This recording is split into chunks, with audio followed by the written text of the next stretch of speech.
Now I should probably put things into context a little. I am at most a casual fan of the group.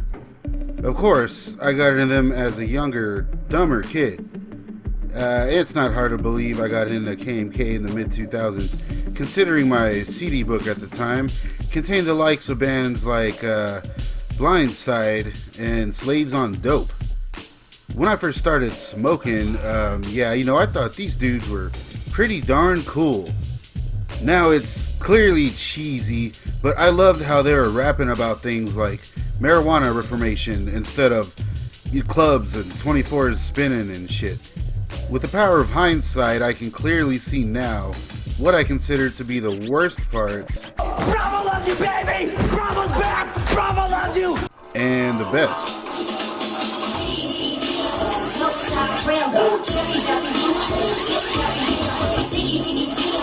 Then it occurred to me, it had been nearly 15 years since I kept up with anything KMK or Subnoise in general. Were these dudes even around still? And to a once casual fan in the shadows, what I found when doing research was a pretty interesting story. What I found was kind of sad, yet kind of admirable. While I am by no means down with the crown or a wicked clown or whatever, I do have a fledgling YouTube channel that I'm trying to make more relatable content for. And though I'm sure I'm setting myself up for some hate here, dear KMK fans, hear me out. The classic line to me is a damn near perfect grouping as far as KMK is concerned, aside from one member. In my opinion, Saint Dog brought a real class and leadership to the early stuff, and it wasn't long after the group formed that they made a group venture with Capitol Records to release their albums in cooperation with Subnoise. So the first official album, Royal Highness, came out with all the slick production value and a big ad campaign as you'd expect.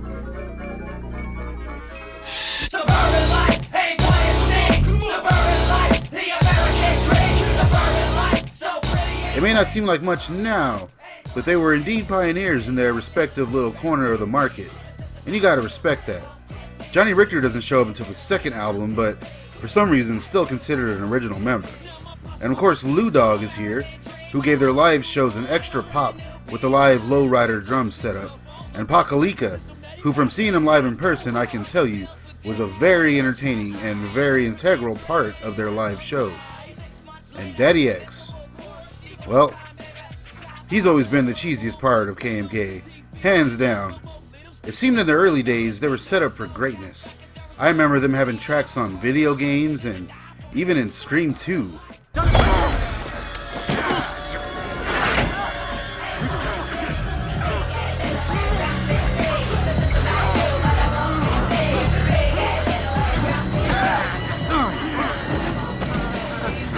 However, their second album, High Society, would see the group reach certain heights, but with the loss of OG member Saint Dog, their sound lost a lot of the hard edge found on Royal Highness and became a more commercially viable product.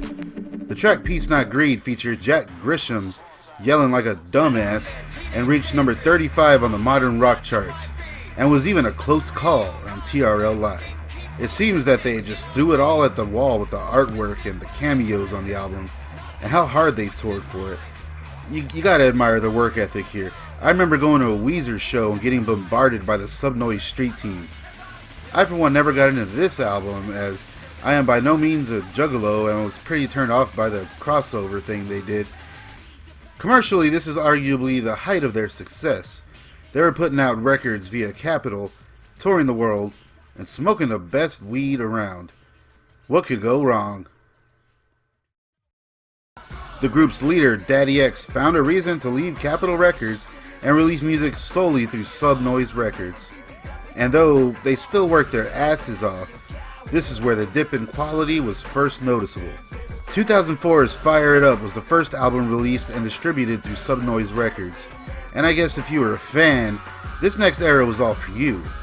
I remember the album coming with a DVD and a bunch of videos, their catalog just full of new music flooding with damn near everyone getting a solo album and side projects, and other artists on the label being pushed pretty hard as well.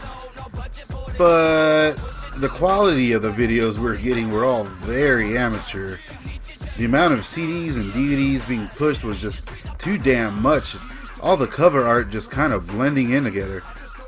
And with everyone being featured on each other's albums, a lot of the King stuff sounding derivative as hell by this point. I mean, like I said, if you're a fan of this stuff, this was the time for you, but damn.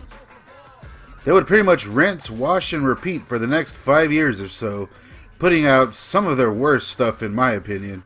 It's too many followers. The masses by the masses. You better sing so hard you fucking shatter your glasses.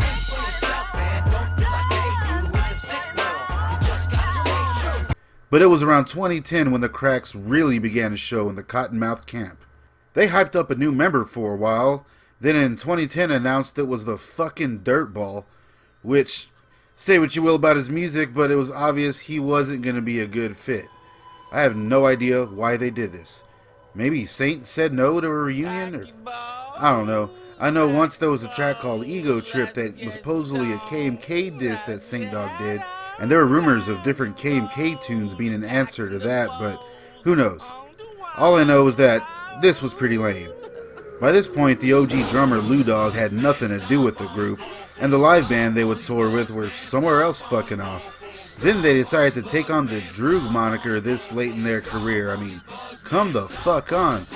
And on top of all this shit, they fired Pakalika over money. And Pakalika had the best solo record out of the bunch. I guess they had to fire him to have cash to pay the fucking dirtball. Then shortly after, Pakalika left this plane of existence and returned home. I mean, at least they're keeping the tax man around, huh? Oh shit, that's until a few years later with the Mile High release, when he too either quit or was fired in a pretty public breakup. While he didn't really do shit, he was their hype man for years, and he had been there since the beginning. Then a double down after Daddy X announced the departure from SRH. Johnny Richter too announced he was leaving the group. And after what was often regarded as one of the worst releases being the Buddha Shack, it was released not to rave reviews, and in late 2014, DJ Bobby B left the group after 19 years.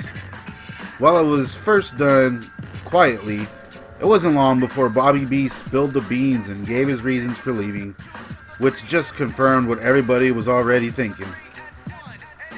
And with KMK loyalty, or whatever they have always preached, these things seemed very out of character to the fans. The fans are the real victims here. Fans didn't know what the hell's going on really. It was when Taxman left the group and started to throw some shade that the fans began to get some answers via some ugly social network battles and the comment sections. Rumors began to start about conflict happening between Daddy X and Kevin Zinger, co-founder of Subnoise and founder of SRH, mainly accusing him of sleeping with his wife. The KMK camp was split in two, one side against Zinger and SRH, and the other against KMK founder Brad Daddy X. Members began to speak out and argue and throw some shit. The drama even slipped into other artists, and it seemed KMK might not have been practicing what they preached, when there was a series of diss tracks, the most popular coming from the group Potluck. And just to be honest, the music is garbage. You're lucky to have a career. Nobody's checking for Kottonmouth Kings, but look, the mighty Dirtball has appeared.